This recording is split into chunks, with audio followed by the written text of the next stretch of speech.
At my husband's college friend's baby shower, I happened to overhear him talking to her. He was going to let the boy inherit everything.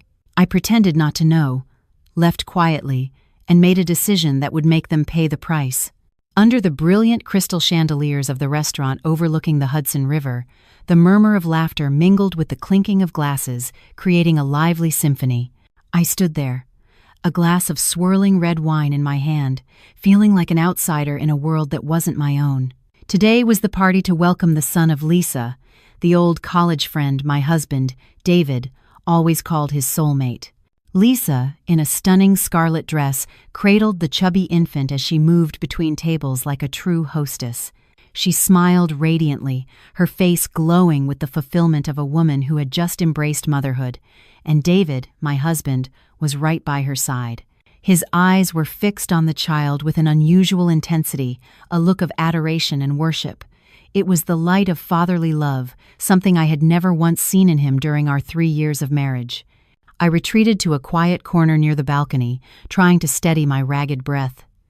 Guests occasionally glanced my way, then turned to whisper amongst themselves.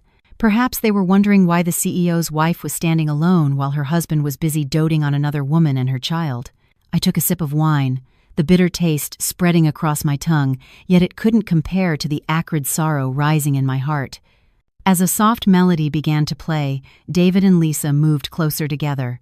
They must have thought I was captivated by the view of the river, or perhaps they believed this distance was safe enough to keep their secrets hidden. David leaned in and whispered something in Lisa's ear that made her giggle.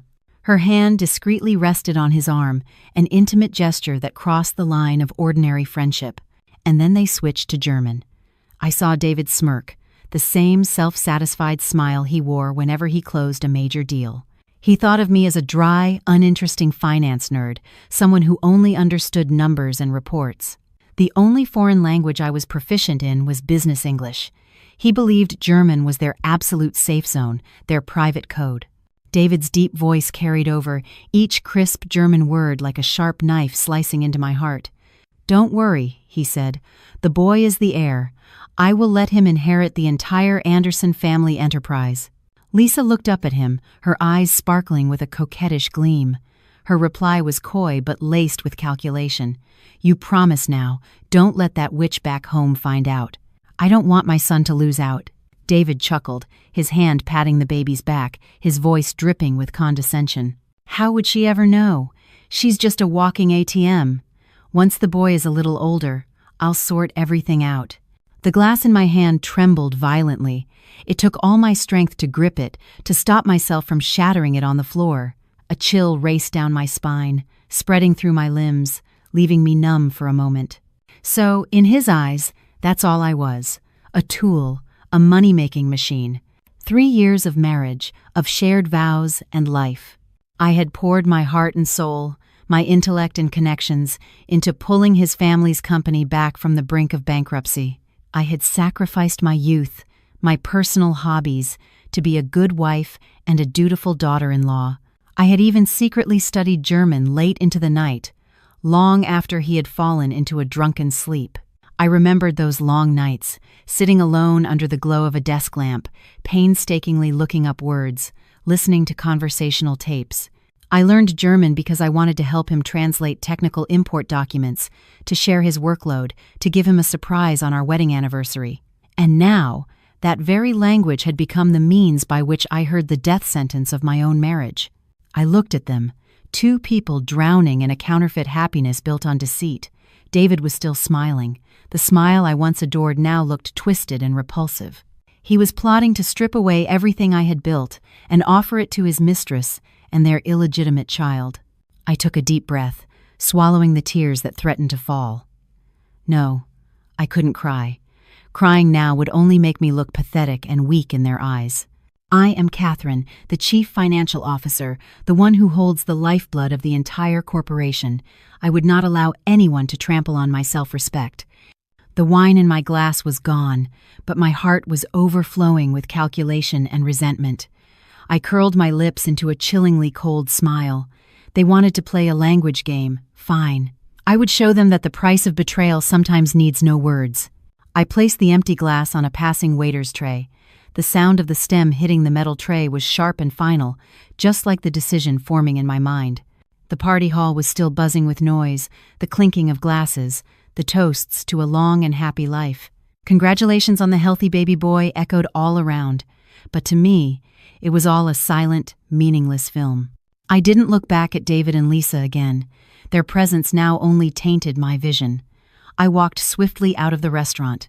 The night air from the river was cool and damp, but it couldn't quell the searing heat of the anger suppressed in my chest. I went straight to the parking garage, opened the door, and slid into my familiar car. The space inside was dark and silent, a stark contrast to the fake upbeat atmosphere I had just left. I sat still as a statue, hands gripping the steering wheel, staring into the void ahead. 10 minutes passed, or maybe it was an eternity. I couldn't tell. I only knew that in those 10 minutes, my heart underwent surgery without anesthesia, enduring excruciating pain before turning numb. I took out my phone. The screen lit up, displaying a background photo of David and me from our trip to Napa Valley last year. In the picture, he was smiling brightly, his arm wrapped affectionately around my waist.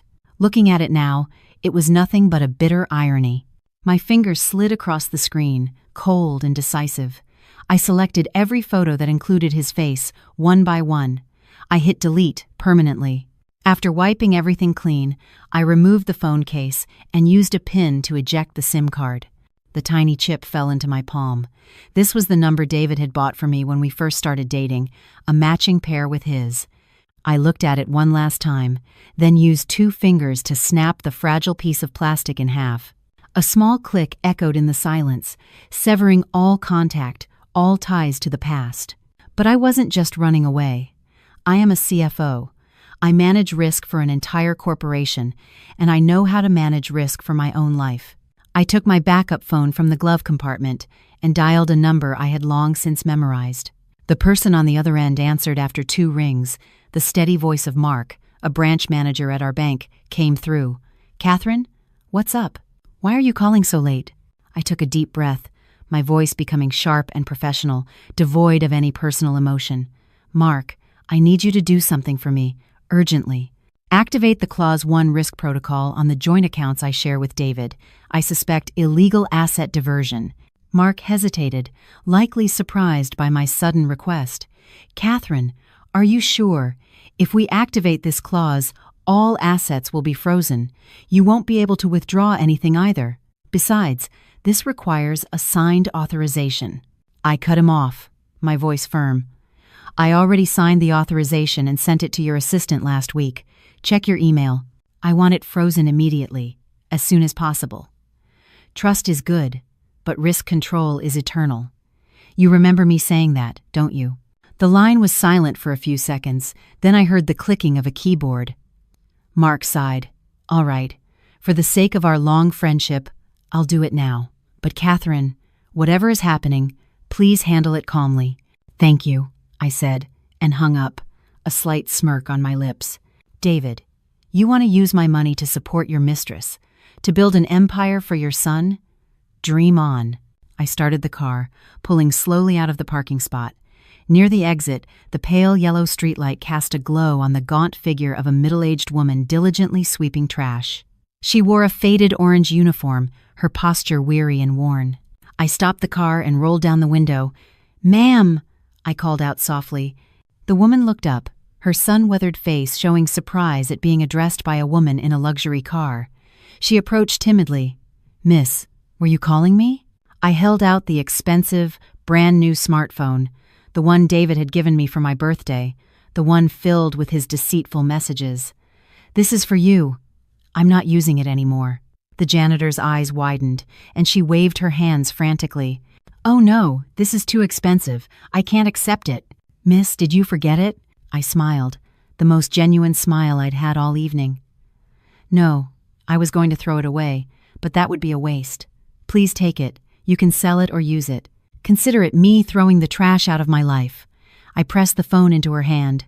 Without waiting for another reaction, I hit the gas. The car sped into the night, leaving behind the glittering lights of the party, the unfaithful husband, and a past that was now dead. My absence initially didn't bother David. He was still engrossed in his role as the model father, standing beside Lisa and the baby. But a hidden needle will eventually poke through the cloth. Unease began to creep in when he tried to call me for the spare car keys, only to be met with the endless beeping of an unreachable number. David started scanning the crowd for me, not out of concern for my safety, but out of fear of losing the respectable facade he maintained in front of his business partners. A tipsy associate clapped David on the shoulder, laughing loudly. "Hey, where's your wife?" I just botched some German grammar with our foreign clients, but luckily she was standing right there and subtly corrected me, saved me from major embarrassment. "I had no idea your wife was so fluent in German. Her pronunciation is like a native's." Those words were like a thunderclap, freezing the smile on David's face before it shattered completely. "German? She knows German?" David stammered, his face drained of all color. The blatant flirtations, the calculated plans for the inheritance that he had just shared with Lisa in that very language, suddenly boomeranged, exploding in his mind like a time bomb. David abandoned the party at its peak, leaving Lisa calling his name in confusion. He ran to his car like a madman. Our suburban mansion was shrouded in darkness when he arrived. There was no warm yellow light from the living room, no scent of the soup I often left simmering, and no sight of the woman who usually stayed up ironing his shirts, waiting for him. Silence enveloped the house, a chilling silence, as if the place had been abandoned for years. David burst into the bedroom. My clothes were still in the closet, my vanity still lined with familiar cosmetics. Everything looked normal, but that very normality screamed of a terrifying abnormality. I had left without taking anything, as if I had never existed, or perhaps as if I had come to despise this place so much I didn't want to take even a speck of dust with me. He ran to the study, where I often spent nights balancing the books. On the large, polished oak desk, which was so clean it was spotless, lay a single, thin file. David shakily turned on the desk lamp. The pale, yellow light illuminated a crisp, white document. The words "Petition for Dissolution of Marriage" struck him like a physical blow. My signature at the bottom of the page was sharp and decisive, a long, firm stroke that severed all ties from the past 3 years. But what truly broke him wasn't the divorce petition. It was the item holding it down, pinned beneath a crystal paperweight. It was an old, yellowed receipt, its edges curled with time. He picked it up, his eyes widening in horror as he read the faded ink. Tuition receipt, advanced German course. Student, Catherine Miller. Date, 3 years ago. 3 years ago. That was when his family company was beginning its expansion into the European market. David had complained daily about the language barrier. I had secretly enrolled in the course, swallowing difficult vocabulary and complex grammar on the nights he was fast asleep, all with the simple desire to share my husband's burden.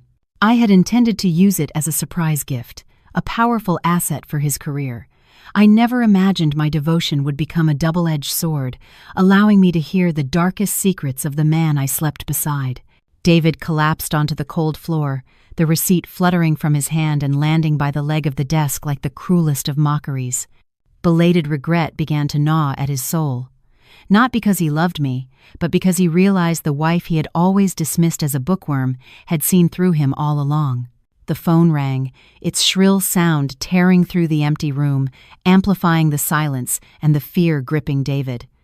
It was his mother, Eleanor. David answered with trembling hands. Before he could speak, a sharp, scolding voice erupted from the other end. "David, where are you? What on earth is your wife doing? Leaving a party midway through, for no good reason. Our guests were asking, and I didn't know where to hide my face. That kind of woman can't even have a child, and now she's making a scene. If you can't discipline her, I'll come over and do it myself." David didn't dare mention the divorce papers. He just mumbled a few excuses before hastily driving to the family estate. His family's old home, a sprawling Tudor in Greenwich, was filled with heavy, dark wood furniture and the constant scent of potpourri, creating an atmosphere that was both stately and suffocating. Eleanor sat on an antique chaise lounge, a teacup in hand, her face a mask of fury. She had never liked me. From the day I married into the family, in her eyes, I was educated and professionally successful, but I came from a middle-class background in the Midwest, not a suitable match for their self-proclaimed East Coast dynasty. Moreover, my greatest sin was failing to produce a male heir to carry on the family name after 3 years. She had no idea the fertility issues were with her son, and that I had been the one to silently bear the blame to protect his fragile ego. "Mom, Catherine, she—" David stammered, sweat beading on his forehead despite the cool evening. Eleanor slammed her teacup down on the table, hot tea splashing onto the polished wood. "She what? Is she trying to start a rebellion? I'm telling you, you spoil her, and that's why she's acting out. A daughter-in-law who doesn't know how to maintain the family's honor is useless. Look at Lisa. She's beautiful, clever, and she gave birth to a son. I am very pleased with her. You'd better figure things out and not let your wife stand in the way of my grandson." Just as the two of them were plotting how to discipline me, the doorbell rang. Eleanor gestured for the housekeeper to open it, muttering under her breath. She probably realized her mistake and has come back to apologize. Let her. I'll make her learn her lesson this time. I'll make her kneel and beg forgiveness from the family portraits before I even consider it. But the person who walked in was not me with a submissive demeanor, as she expected. It was a middle-aged man in a sharp black suit, carrying a leather briefcase, his face exuding an air of calm professionalism. It was Mr. Thompson, the legal counsel I had retained. "Good evening, Mrs. Sanderson." "David."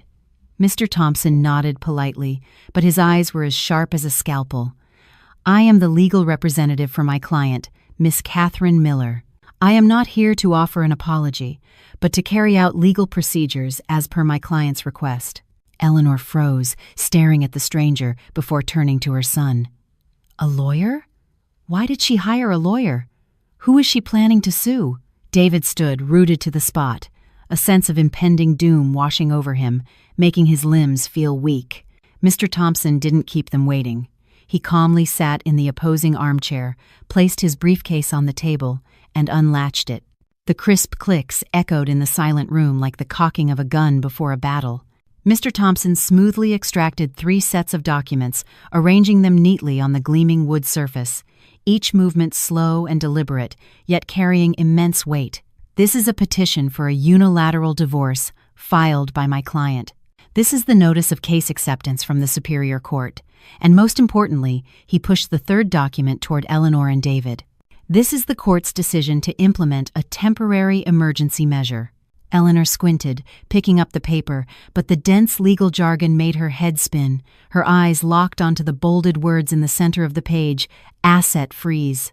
She shrieked, her voice piercing and shrill. "Asset freeze? What does that mean? What assets are being frozen?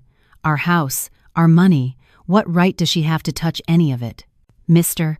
Thompson adjusted his glasses, his voice remaining calm and steady as he explained each word with precision. "Ma'am, my client has provided sufficient evidence showing that Mr. Anderson has been diverting marital assets for illicit purposes, specifically transferring them to a third party. To protect my client's legal rights during the divorce proceedings, the court has ordered a freeze on all bank accounts, company shares, and real estate properties held jointly or derived from marital assets." "Is she insane?" David roared, his face turning purple with rage, veins bulging on his neck. He snatched the order from his mother's hands, his eyes bloodshot. "Tomorrow, my company has a massive import shipment that needs payment. The deposit is already paid. If we don't transfer the rest of the funds, we lose the deposit and the shipment. She's doing this to kill me, to destroy this company." I knew. As the CFO, I understood the company's cash flow better than anyone, including David. I knew that tomorrow was the deadline to pay the letter of credit to our overseas partner. I knew that if the cash flow was blocked, the company's reputation would crumble, and the production line would grind to a halt. But that was exactly what I wanted. If he could mercilessly use our hard-earned money to support his mistress, then I could mercilessly cut off his lifeline. "That is your problem, not my client's," Mr. Thompson replied coldly. "My client is simply exercising her right to self-defense. If you hadn't diverted assets to support a mistress, none of this would be happening." Hearing that the money was blocked, Eleanor's face went pale. To her, money was life. It was status. It was everything. She trembled, pointing a finger at the lawyer. She dares. That girl from the countryside. She ate our food, lived in our house, and now she turns around and bites us. I have to find her. I'm going to tear her to pieces." "Calm down, Mom," David shouted, panic finally setting in. He knew the power I held in the company, knew what information I possessed. He turned to the lawyer, his tone softening in a desperate attempt at reconciliation. "Mr. Thompson, please, tell Catherine. Married couples can work things out behind closed doors. Business is a serious matter. We shouldn't let personal feelings interfere. Whatever she wants, I'll give it to her. Just ask her to withdraw the petition." "Mr. Thompson smiled, a polite but pitying smile. "I'm afraid not, Mr. Anderson. My client said that once trust is broken, all negotiations are meaningless. She doesn't need you to give her anything. She just wants to take back what is rightfully hers. And she wants you to see this." Mr. Thompson opened his briefcase again and pulled out another thick, black-bound file that looked like a ledger of death. He flipped through the pages, placing them in front of David and his mother. It wasn't dry legal text, but a meticulous spreadsheet detailing every number, every date, every wire transfer. "This is a list of Mr. Anderson's unusual expenditures over the last 3 years, compiled by my client from financial statements and bank records." Mr. Thompson began to read, his voice as steady as a machine. "On May 15th, a transfer of $150,000 to a luxury car dealership for the purchase of a Mercedes-Benz C300. The registered owner of the vehicle, Lisa Hayes." Eleanor gasped, the six-figure sum stunning her. She was still driving her old, outdated sedan, yet her son was buying luxury cars for his mistress. On June 20th, a transfer of $1.2 million, payment for a luxury condominium in an upscale urban development. The name on the deed, Lisa Hayes. On October 10th, a cash withdrawal of $50,000 for the purchase of diamond jewelry at Tiffany & Co. On the 1st of this month, a transfer of $2 million into a blind trust. The beneficiary, Lisa Hayes. Each number announced was like a sledgehammer blow to Eleanor's head. She trembled as she picked up the list, her eyes glued to the long string of figures. She was a greedy woman who valued money above all else. She had tolerated her son's affair because she wanted a grandson, assuming it would only cost a little pocket change for living expenses. She never imagined her darling boy would gut the family business, draining the family fortune to lavish it on an outsider. My God, $3.5 million. A total of over $3.5 million, Eleanor mumbled, her voice faint with shock. You're insane, David. All that money, our family's blood, sweat, and tears, you gave it all to that homewrecker? I thought you were just having a fling. David hung his head, unable to meet his mother's gaze. He had thought he was being clever, using secondary accounts and shell companies to move the money so I would never find out. He forgot who I was. Mr. Thompson looked at David, his gaze sharp enough to pierce through him. "Mr. Anderson, have you forgotten who your wife is? She is a top-tier risk controller. She holds the financial lifeline of your company. Every move you make, every dollar you transfer, she knows exactly where it goes and why. She didn't say anything, not because she didn't know, but because she was waiting for today, for this abscess to burst, so she could cut it out once and for all. My client asked me to tell you, Mr. Thompson lowered his voice, emphasizing each word. She once considered you her husband, so she used her skills to protect your assets. But now that you consider her a stranger, those same skills have become the sharpest weapon to reclaim her justice. This ledger is only the tip of the iceberg." I could imagine David's face at that moment, likely ashen and gray. He wasn't just afraid of losing money, he was terrified of my intelligence and my depth. The wife he had always thought was meek and submissive turned out to be the most dangerous person when cornered. As the figures, amounting to tens of millions given away to a mistress, were laid bare, the stately atmosphere of the family home became as suffocating as a tomb. David sat stunned, sweat soaking the collar of the expensive shirt I had meticulously ironed for him that very morning. Mr. Thompson wasn't finished. He slowly turned to the last page of the file, where a small yellow sticky note was attached. He pushed it toward David, his voice low but carrying the weight of a final judgment. "This is the last message from my client. She said you should read this carefully before deciding whether or not to sign the divorce papers." David's trembling hand reached for the note. His bloodshot eyes read the words. The message was brief but powerful enough to make his knees buckle. Tax irregularities in the import contracts and the issuance of fraudulent invoices to embezzle company funds over the last 3 years. Out of respect for our marriage, I have temporarily withheld this from the official complaint. David dropped the note onto the dark wood table. The sound of paper hitting wood was unnervingly loud in the silent room. He slumped into his chair, his body going limp like a puppet with its strings cut. He realized I held not only his fortune, but also his reputation and his freedom. If that dark file reached the authorities, the price he would pay wasn't just bankruptcy, but years behind the cold walls of a federal prison.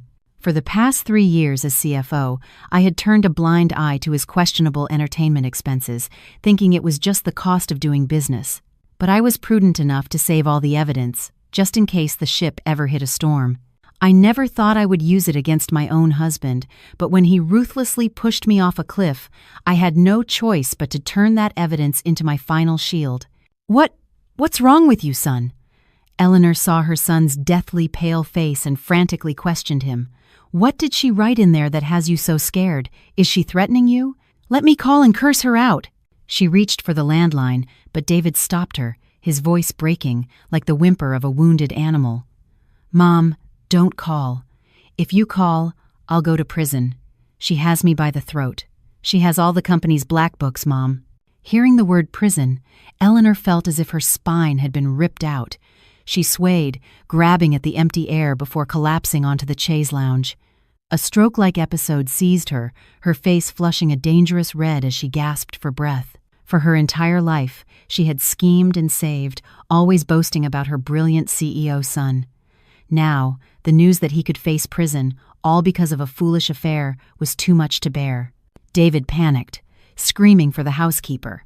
The sound of running footsteps, shouts for an ambulance, and general chaos erupted, disturbing the quiet neighborhood street. Mr. Thompson calmly packed his files back into his briefcase. He stood, adjusted his suit jacket, and spoke one last sentence before leaving. "I will await your answer tomorrow morning. I hope you make a wise decision to preserve what little dignity you have left." The next morning, the headquarters of the Anderson Corporation was in unprecedented chaos. By 7 a.m., the lobby was packed, not with clients, but with representatives from suppliers and anxious minority shareholders, all clamoring to see the CEO. News of the company's frozen accounts had spread like wildfire, incinerating the last shred of partner confidence. David appeared, his pathetic state impossible to hide despite his expensive suit. His eyes were dark and sunken, his face stubbled, his gaze darting around nervously. The moment he appeared, the crowd surged forward, surrounding him. Shouts and questions erupted. "Mr. Anderson, why was our payment blocked by the bank? Our shipment has been stuck at the port for 3 days. If we don't get our money, you don't get your goods. Explain yourself. Is the company going bankrupt?" David tried to yell over the noise to calm them down, sweat pouring down his forehead. "Everyone, please be calm. It's just a technical issue with the bank. I have the accounting department working on it. The funds will be transferred this afternoon. I give you my word of honor." "Your honor? How much is that worth?" a middle-aged man shouted. "We heard your wife froze all the assets. You can't even handle your own house. How are you supposed to handle everyone else's business?" Just as the conference room devolved into a chaotic mess, the heavy oak doors were pushed open forcefully. A wave of cold, authoritative air swept in, silencing the clamoring crowd. The rhythmic, sharp click of high heels on the marble floor echoed like the gavel of fate. I walked in. Today, I wasn't wearing the soft, submissive business dresses I usually wore. I had chosen a tailored, charcoal gray pantsuit, sleek and sophisticated, conveying a sharp, cold elegance. My long hair, usually worn down, was pulled back into a tight, neat bun, revealing a meticulously made-up face that concealed any trace of fatigue. I walked with my head held high, my gaze sweeping over the chaotic crowd without lingering on anyone, not even David. David saw me, a flicker of hope in his eyes quickly replaced by anger. He thought I was there to make a scene, to start a fight or beg him to take me back like some other weak woman. He strode toward me, intending to use his usual patriarchal authority to intimidate me. "What are you doing here? This is a place of business, not your kitchen. Security! Escort this person out!" But no security guard dared to move. They stood pressed against the wall, bowing their heads in respect. "Good morning, Miss Miller." Everyone in this company knew David was the figurehead, but for the past 3 years, I was the one truly at the helm. I looked at David, my expression calm to the point of indifference. "No need for security, I know my way. And Mr. Anderson, I am not here as your wife. I am here as the Chief Financial Officer." I walked straight to the head of the conference table, the chair David always occupied. I placed my leather briefcase on the table, the metallic click of the latch echoing in the now silent room. I turned to face David, a faint, challenging smile on my lips. "I am here to resign. And also, to give the shareholders a meaningful farewell gift." I motioned to my secretary, a woman who had always been loyal to me, to distribute the documents to every member of the board. It wasn't a tear-stained resignation letter filled with personal grievances, nor was it the bitter reproaches of a betrayed wife. It was a thick, professionally bound report, the title in bold on the cover, "A Risk Assessment of Executive Ethics and Governance." David lunged forward and snatched a copy, his hands shaking as he flipped through the pages. Inside, I hadn't used a single emotional word.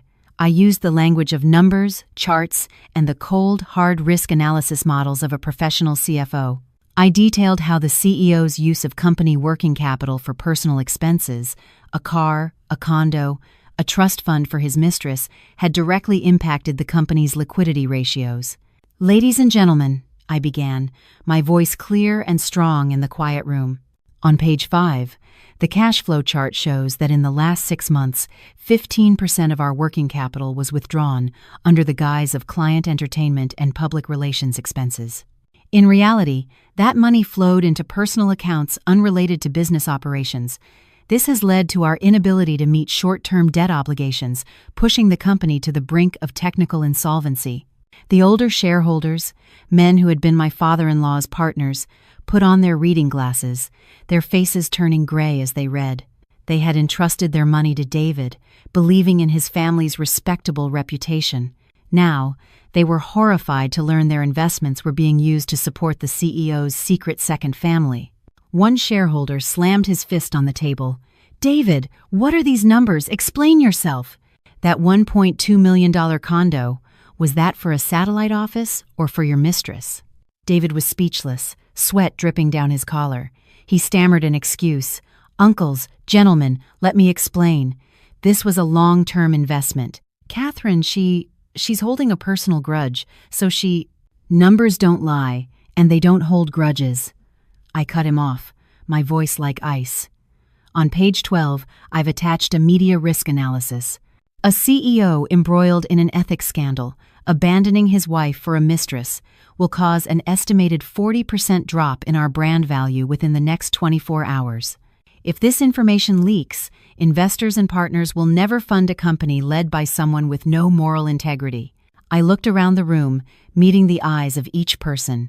I saw fear, anger, and profound disappointment. I had once done everything to protect David's position, to cover up his mistakes so he could maintain his image. But today, I would personally strip away that glamorous facade to show everyone the rot underneath. I hereby announce that, effective immediately, I resign from my position as Chief Financial Officer. I will not be held responsible for any legal or financial risks arising from the misconduct of Mr. Bringling. David Anderson. I closed the report, the sharp snap echoing like a judge's gavel, definitively ending my role in this deceitful family and company. I turned and walked away without a hint of regret. The conference room behind me erupted like a boiling cauldron, with arguments and curses breaking out. David screamed my name in desperation. "Catherine, stop! You can't just leave. If you go, who's going to clean up this mess?" I paused at the door but didn't turn back. I just smirked. "Clean it up? That's your job, isn't it? The man who always boasted he was the pillar of the family, the talented heir. Now that I'm no longer here to fix your mistakes, let's see how you handle the chaos you created." Just as I placed my hand on the doorknob, a calm voice spoke from the end of the table. "Miss Miller, please wait a moment." I turned. It was Mr. Wallace, a younger shareholder who held a significant stake in the company. He was known for being quiet and rarely engaging in pointless debates, but I knew he was the sharpest mind on this aging board. He stood up, adjusting his suit, his eyes filled with respect and regret. "I am very sorry to hear you are resigning," he said, his voice calm but loud enough for the entire room to hear. "To be honest, I've kept my shares in this company not because I trust David, but because I trust your financial management. If you've decided to leave, I believe I must also reconsider my investment and divest." Mr. Wallace's words were like a bucket of ice water thrown in David's face. David stood there, mouth agape, in disbelief. He had always thought the shareholders respected his father's legacy, his own status as the heir. He never imagined his own value in their eyes was so low, and that the wife he despised was the very anchor holding their trust. Mr. Wallace approached me and offered his business card. "My company is always looking for someone with your vision and courage. Whenever you're ready to re-enter the market, my door is always open. You are a rare talent. Don't let those who don't appreciate you diminish your worth." I accepted the card, smiling softly. "Thank you, Mr. Wallace. I will think about it." I walked out of the conference room. The sound of my heels on the quiet hallway floor was liberating. Behind the closed door, I could hear David's roars and the sound of things being thrown and shattered. He was losing his mind, but that had nothing to do with me anymore. I stepped into the elevator and watched the floor numbers descend. As I walked out of the building, my phone buzzed incessantly. A flood of notifications from financial news outlets popped up on my screen. Anderson Corp CEO suspected of embezzling funds for secret child. Anderson Corp stock plummets amidst divorce rumors. Chairman suspended by board of directors. Like a wounded animal, David raged within the four smoke-filled walls of his office. He knew the CEO chair beneath him was shaking more violently than ever. One more gust of wind and it would topple. But David was still David, a man with an overinflated ego and a belief in his own business prowess. He refused to sit and wait for his demise. He wanted to make one final, all-or-nothing gamble to turn the tables. His only chance, his last lifeline, was the bid to supply technical equipment and solutions to the Lamson Group, a massive project he had been pursuing for a year. Winning the bid would mean a huge cash advance, instantly clearing his financial blockage and salvaging his reputation before the board. He believed that in the ruthless world of business, people only cared about profit, not the personal lives of their partners. For 3 days and nights, David locked himself in his office, surrounded by cold takeout containers and overflowing ashtrays. He made calls everywhere, leveraging his few remaining connections, even taking out a high-interest loan from a shark to grease the wheels and perfect his proposal. Disheveled, with dark circles under his eyes and a wrinkled shirt, he no longer resembled the suave young executive he once was. My secretary told me he had screamed himself hoarse at his staff over a minor typo. He was like a madman, pouring every last ounce of his energy and sanity into that thick bid proposal. He muttered to himself like a mantra, "Just win the bid. If I win the bid, it's all over. The money comes in, everything will be fine, and Catherine will regret ever looking down on me." He naively believed money could buy back respect and erase the stain on his character. He had forgotten the one thing I had told him many times when we were still in love. Business, like life, is built on integrity first, character second, and talent third. But those words had long been ignored, dismissed as the naive theories of a woman. That afternoon, David walked out of his office, proposal in hand, his eyes burning with a demonic ambition. He stopped at a barber shop for a shave and a trim, changed into a brand new suit, and doused himself in expensive cologne to mask the stale smell of smoke. He looked at his reflection, adjusted his tie, and told himself, "You can do this, David. You're a genius. You'll show them all who the real winner is." The sleek black car sped off into the afternoon sun, carrying the last hope of a man on the edge of an abyss. The Lamson Group's boardroom was on the top floor of a skyscraper, encased in floor-to-ceiling glass that offered a panoramic view of the bustling city. The interior was sleek and intimidating, with a gray and silver color scheme. The air conditioning hummed, creating a palpable chill. David walked in confidently, shaking hands with his competitors. His practiced corporate smile was a perfect mask. He glanced at his watch. At exactly 2 p.m., the heavy mahogany doors opened. Chairman Lamson, a man in his 60s with silver hair and an imposing presence, walked in, followed by his team. David shot up, bowing respectfully, spouting flowery compliments. Chairman Lamson gave a slight nod, his sharp eyes scanning the room before lingering on David for a moment longer than the others. He didn't sit down. Instead, he stood to the side, gesturing graciously toward the door, his voice deep and resonant. Before we begin, I would like to introduce a special guest. This is the senior risk advisor I have personally invited to consult on this project. David looked toward the door, curious as to who could command such respect from a titan like Chairman Lamson. The steady click of high heels on marble echoed. The sound was so familiar it made his heart skip a beat. And then she appeared. It was not a stranger. It was me, Catherine. I wore a pristine white pantsuit, expertly tailored to accentuate a figure that was both slender and powerful. My hair was pulled back neatly, and my makeup was understated, yet I radiated the confidence of a true professional. I walked in, my calm gaze sweeping past David as if he were a complete stranger. No hatred, no sorrow, just the cold professionalism of business. David was frozen in place, the smile on his face stiffening and then collapsing. He rubbed his eyes, thinking he was hallucinating from the stress. His wife, the woman he thought only knew her way around a kitchen and a spreadsheet, how could she be here? As a senior advisor to a leading corporation. "Hello, everyone. I am Catherine," I said, nodding to the room, before taking a seat to the right of Chairman Lamson, the position reserved for the most influential voice in the meeting. Chairman Lamson patted my shoulder gently, addressing the room but looking directly at David. "Perhaps you are not aware, but last year it was Miss Miller who discreetly warned me and helped me avoid a multi-million-dollar scam from a fraudulent partner. I owe her a great debt, and more importantly, I have absolute faith in her judgment of character and risk." David struggled to compose himself, forcing a smile. "Chairman Lamson, what a surprise to see my wife here. But sir, family matters are private. I trust that in business we can remain impartial and objective.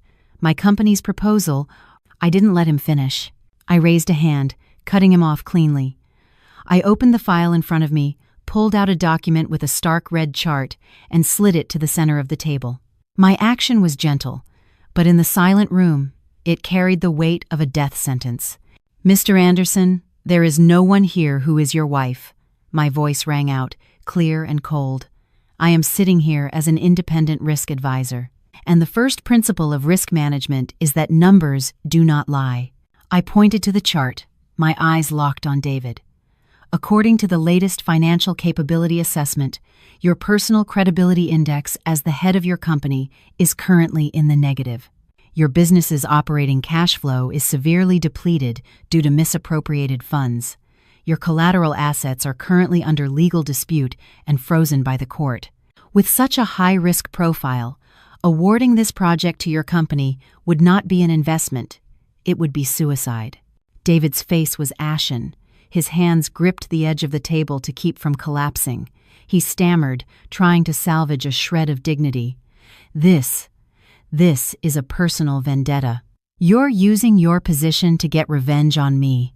Chairman Lamson, look at her. She's slandering me. My company is operating normally. The cash flow issue is only temporary."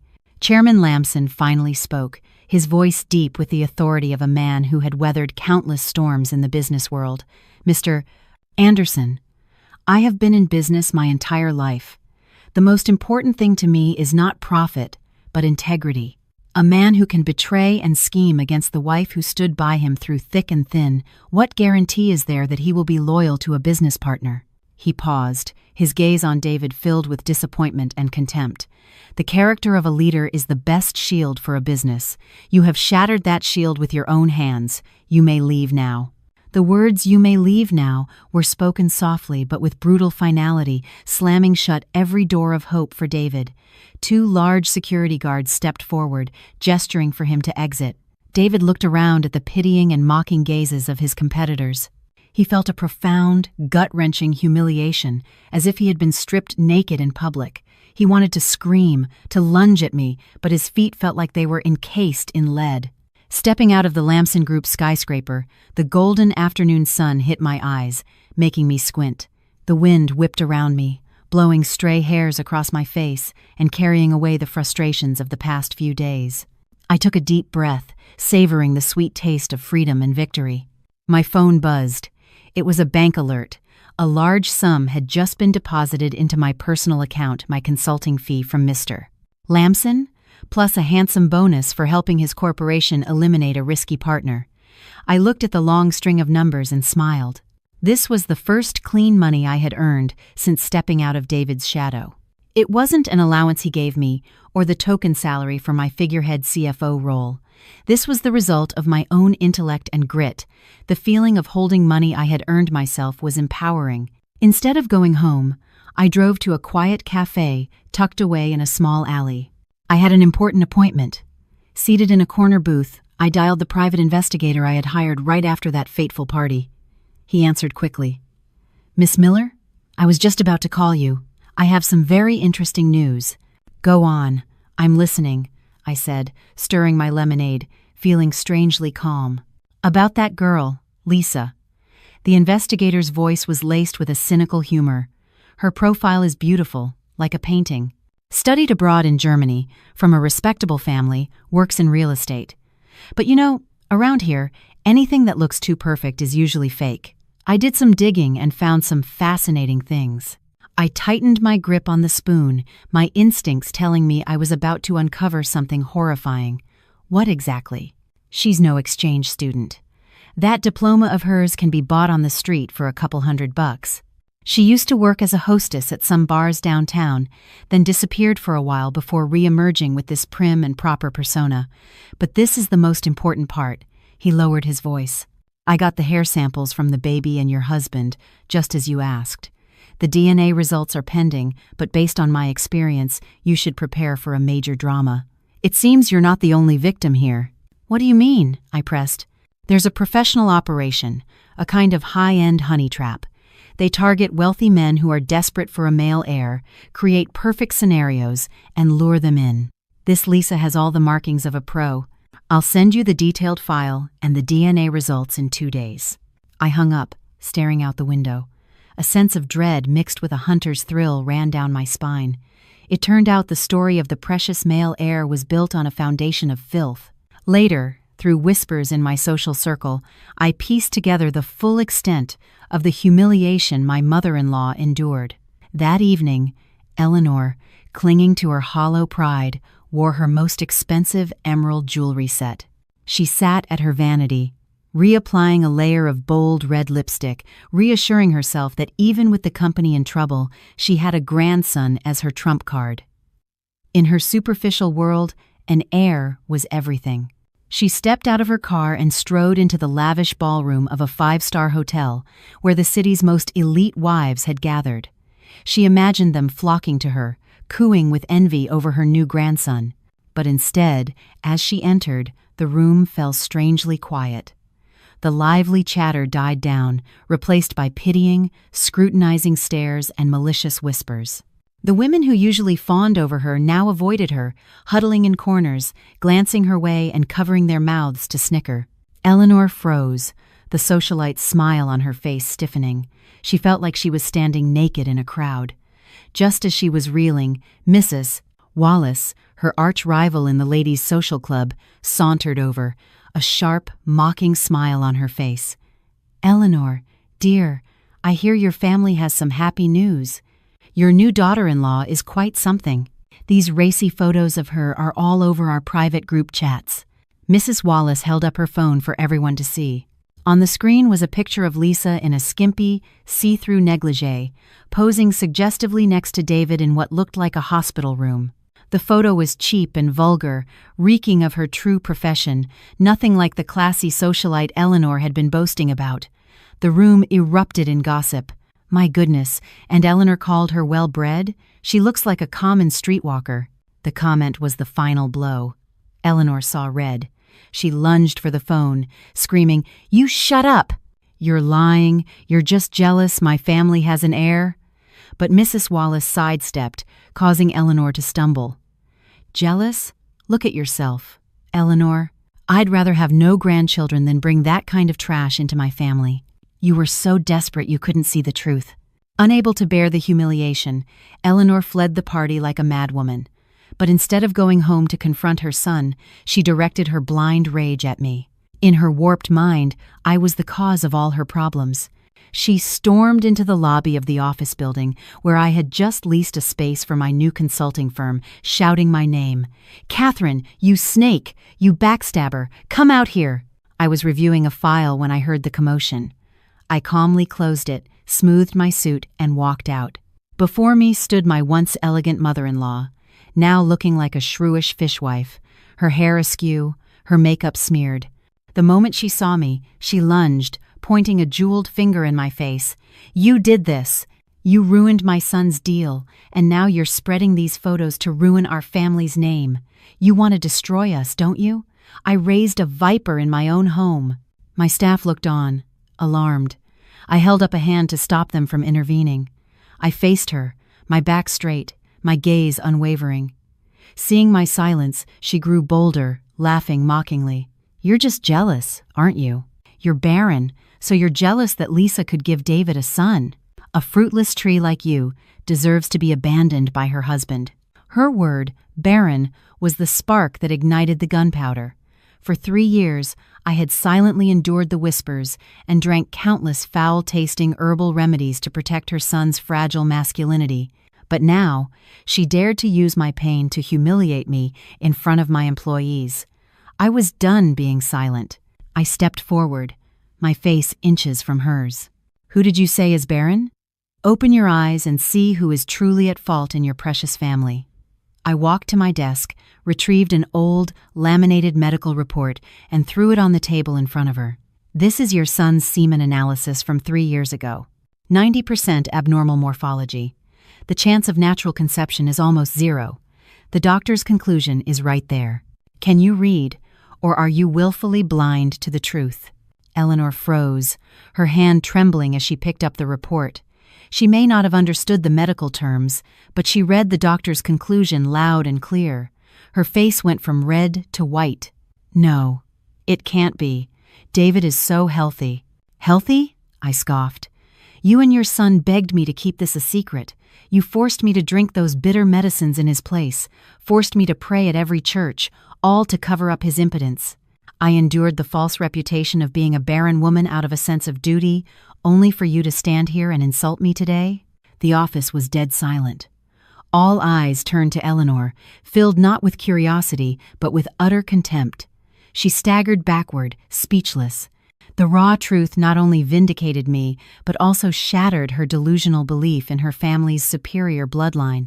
Her mouth opened, but no sound came out. Her face turned ashen, her eyes went vacant. Looking at her, I felt no pity. I remembered the years of her abuse, her cruel words. "You reap what you sow," I said, my voice cold. "For the sake of your hollow pride, you ruined another woman's life. This is your karma." She collapsed, and I turned to the security guards. "Please escort this person out.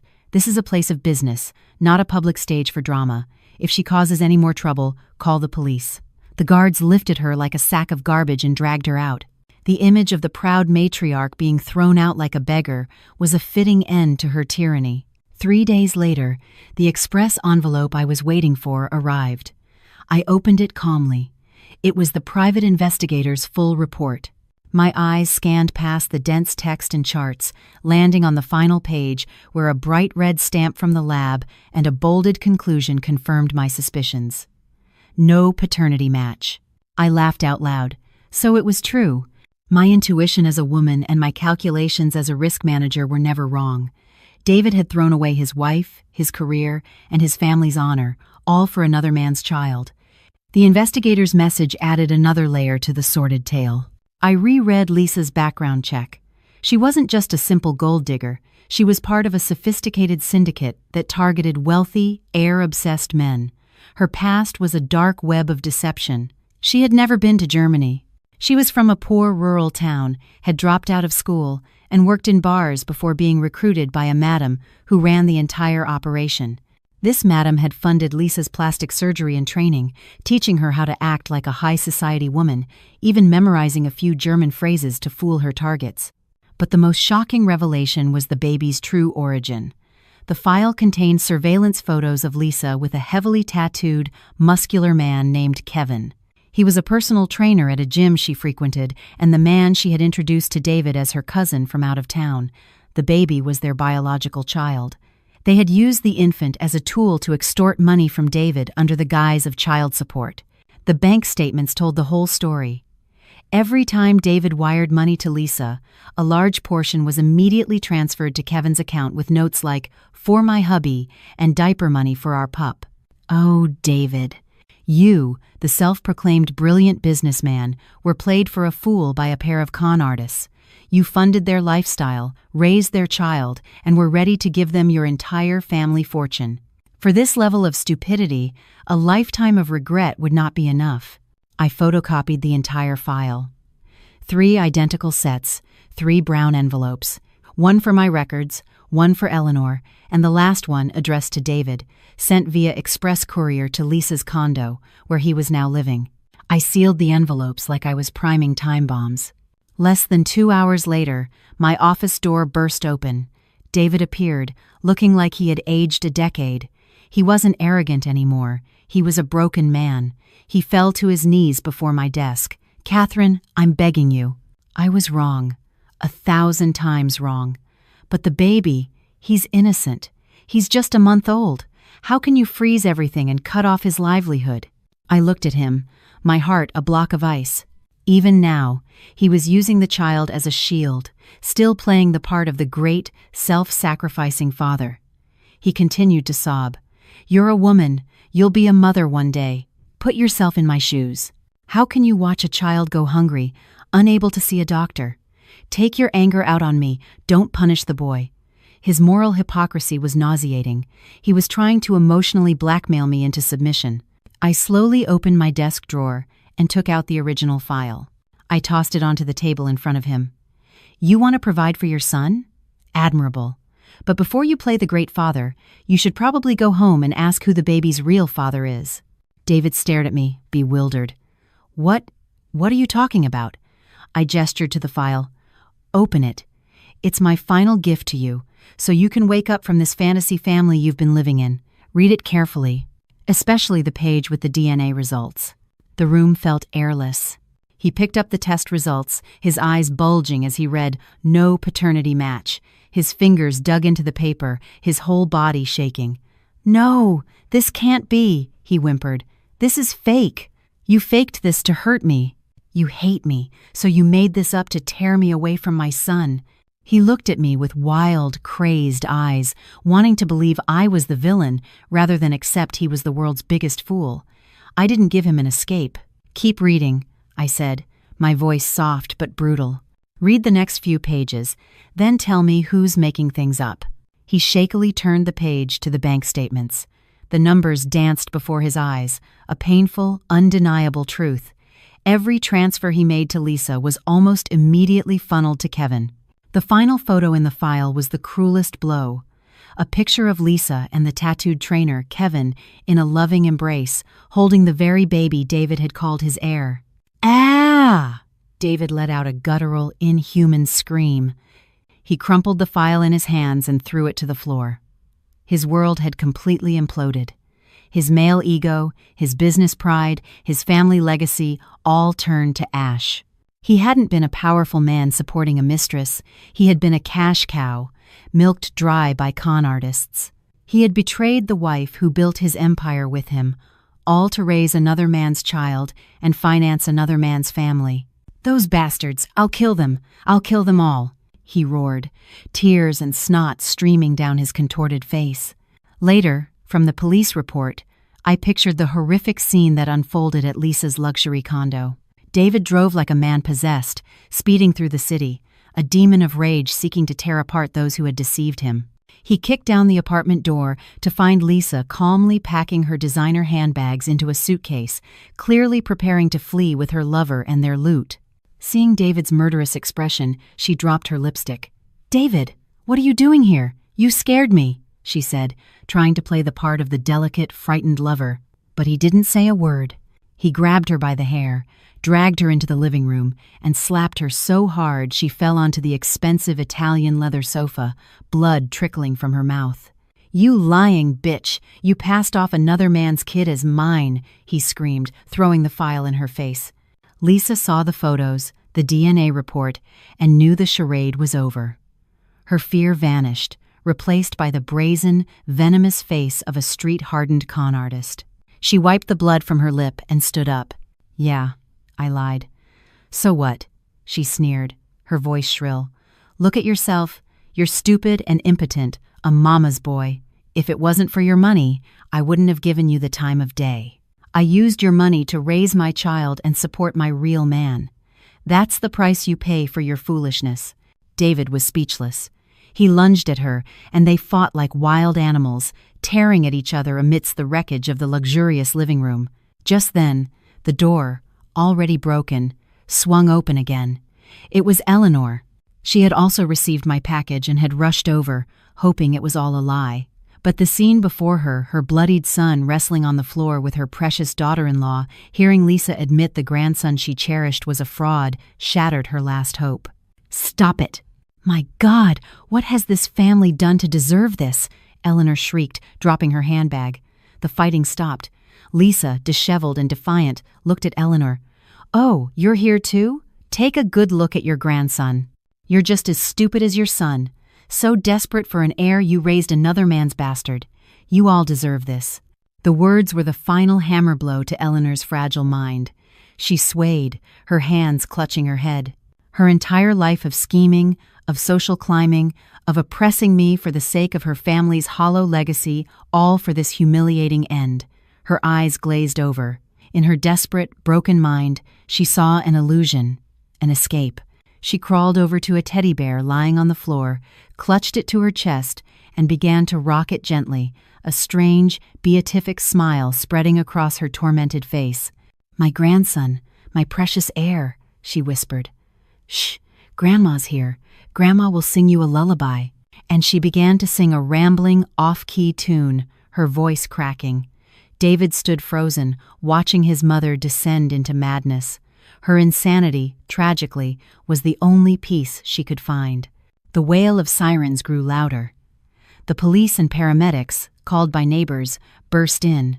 Lisa, ever the actress, immediately started crying, pointing to her bruises and accusing David of attempted murder. David didn't defend himself. He just stood there, empty, as they put him in handcuffs. As he was led away, he saw his mother, the iron-willed matriarch, strapped to a gurney, still clutching the teddy bear and muttering about her grandson. The legal battle that followed was swift and sensational. With the evidence I provided, Lisa was found guilty of fraud and sentenced to prison, ordered to repay every cent. But her real punishment came from the underworld she inhabited. Penniless and convicted, she was abandoned by everyone. As she stood outside the courthouse, Kevin, the baby's father, drove up. She ran to him, thinking he had come to save her. Instead, he snatched the baby from her arms. "I'm taking the boy to my mother's," he said coldly. "You're a convict and a debtor now. You're useless to me." He pushed her away as she clung to his motorcycle. He spat on the ground. "You did this for your own greed. A woman who betrays one man will betray another." He sped off, leaving her screaming and alone on the hot asphalt, having lost everything: money, love, and the child she had used as her meal ticket. A year later, winter came early. I sat in my warm car at a busy city intersection. On a giant LED screen, a program honoring inspirational female entrepreneurs was playing. The woman on the screen, accepting an award with a confident smile, was me. In the interview, my voice was strong.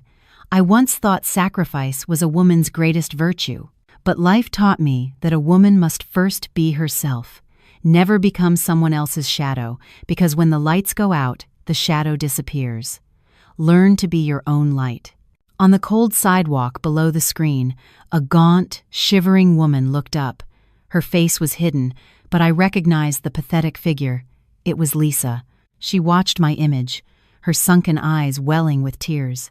The contrast was stark, one on the pinnacle of success, the other at the bottom of society. She buried her face in her knees and wept. The light turned green, and I drove on, feeling neither triumph nor pity. Another year passed. I sat in the business class lounge at JFK, waiting for a flight. Today, I was finally taking a trip I had dreamed of in my youth, to Iceland to see the northern lights. I remembered David scoffing at the idea years ago. Now, I was going alone.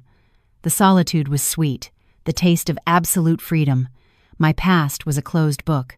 Eleanor was in a psychiatric hospital, David was in prison, and Lisa had vanished. They were dark chapters I had torn out to write a new, brighter story.